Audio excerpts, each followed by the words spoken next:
gailestingasis viešpatie dangiškasis tėve, meldžiame tave, pašventinki šią Priekulės miestelio vėliavą ir visus po ją einančius veski dorovės ir tikėjimo keliais. Amen.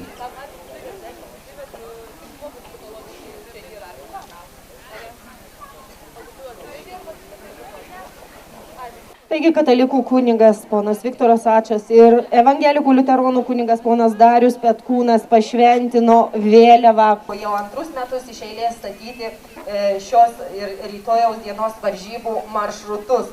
Na ir štai gerbiami priekuliškai, gerbiami svečiai, vėliava iškilo, vėliava pakelta praeitų metų, tai yra 2015 metų Edmundo Klimovo taurės nugalėtojos Stasys Jasas iškėlė pašventintą kunigas. Atsisveikinsime, o dabar žodį tą.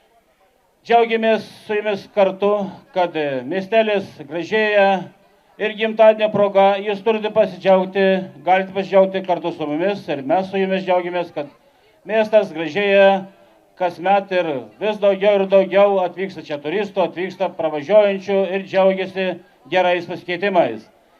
Tad sveikinu su miesto švente, linkiu jums puikių gerų įspūdžių. Tegu sveikata ir gera nuotaika jūs lydi abi šias dienas. Tas su švente miestelėnai. Kad pagaliau ilgai tarė ir sutarė Priekulės aktyvūs žmonės, seniūnija, kartu kultūros skyrius, verslininkai ir nusprendėme apjungti dvi šventes į vieną. Tai yra žirginio sporto šventė ir Priekulės miesto šventė. Tuo aš labai džiaugiuosi.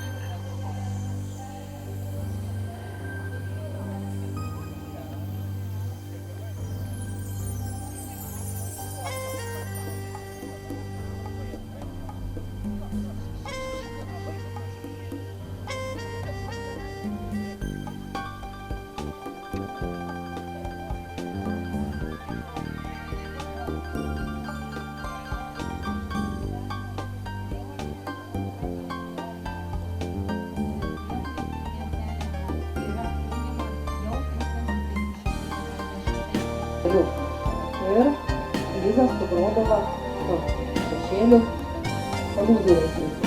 Toliau tęsia pasirodymą ir lieka iki paskutinės vilties, iki finišo visai nedaug.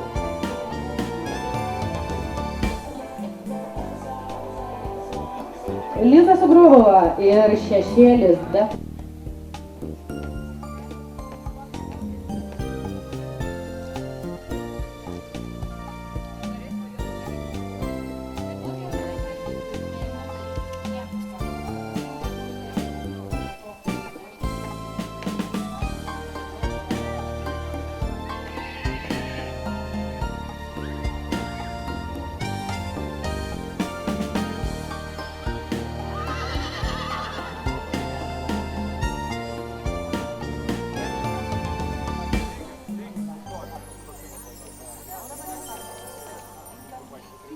Linkėjimą. Na, linkiu Dievo palaimos ir geros nuotaikos. Dėkui. O dabar su seniūnu bendra nuotrauka į rėmelį. Jaunimas. Šalip seniūno. Aš pagal sumušinį žiūriu. Vaikai būtų pasidaryti.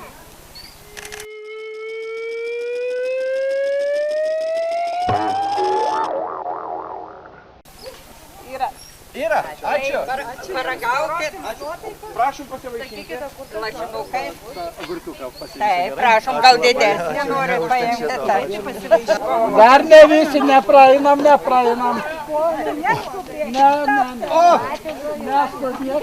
Oi, kokia graži kompanija. Lipam. Patys priekuliškės esame, mes tau linkim ir visiems. Nepraeik, apsiesiek, aš atsiklaupus, palarau, pjaunai, tu tada pamažėl praeik, pro šalį. Aš tiek stengiu, tiek vargstu. Va, imkit, vaikučiai imkit. Dar turiu vaikams po morkelę imkit. Labai skani morkytė, va, eikit paragauti. Prašom, Va, imkit.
Žinoma, ir kada Liudas Gira pasiskolino iš jos 500 litų, tais laikais, na dabar turbūt nežinau, kokie 500 tūkstančių gal būtų litų, ar 50 tūkstančių eurų, tai jinai nieko, paskui dar 500, nes buvo prasiskolinęs ir nu kaip dėl mylimo žmogaus nepadarysi, čia mano Nutė Pajėdaitė pasakojo, na ir paskui jis dar buvo atvažiavęs net čia į šitą krastą, į Priekulę skolintis pinigų.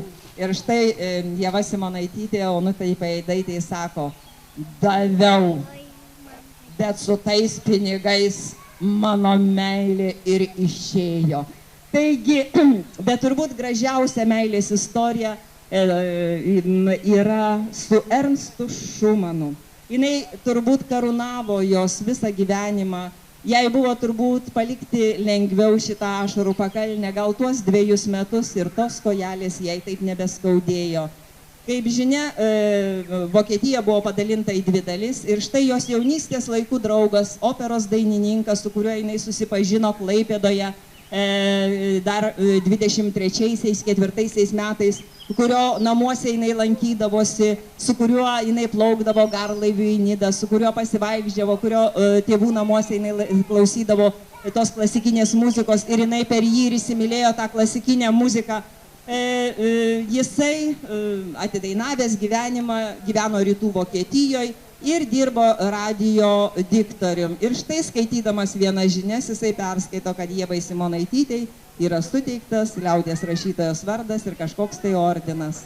Jisai susiranda ją, parašo į laiškus, prasideda susirašinėjimas. Ir štai jisai atvažiuoja prieš paskutinę vasarą ir čia rašytojas Luckis yra pasakojęs, nes kartu gyveno tame pačiame rašytojų name Vilniuje, kad čia prisibijodavo Simonaitytę, nes visada rūsti, visada piktoka, su lasda. O va štai tas 2 vasaras jisai sako, kada Ernstas Šumanas važiuodavo iš Vokietijos, nesimatė nei jo šlubavimo, veidas būdavo nušviestas šypsenos, laiptinė rašytojų sąjungos kvepėdavo brangiausiais kvepalais, o jinai atrodė kaip Džiuljeta įsimylėjusi į savo Romeo, kuris sugrįžo po daugelio metų. Ačiū Jums. Ir žinoma, ačiū mūsų Priekulės jauniesiem muzikantam ir jų vadovai Jolantai Petraitienei.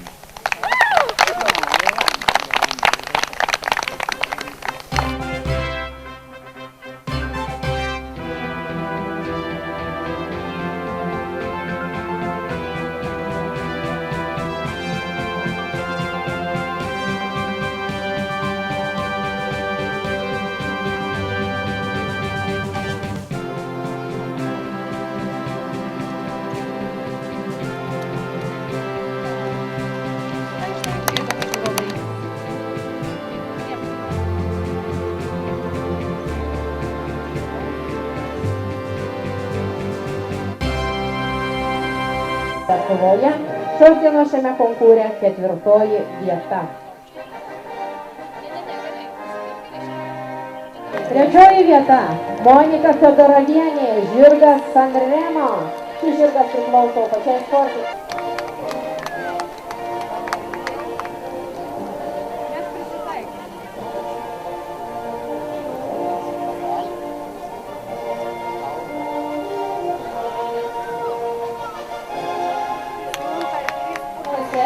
Sveikinimai Monikai Fedoravienė ir žinoma jos gražu.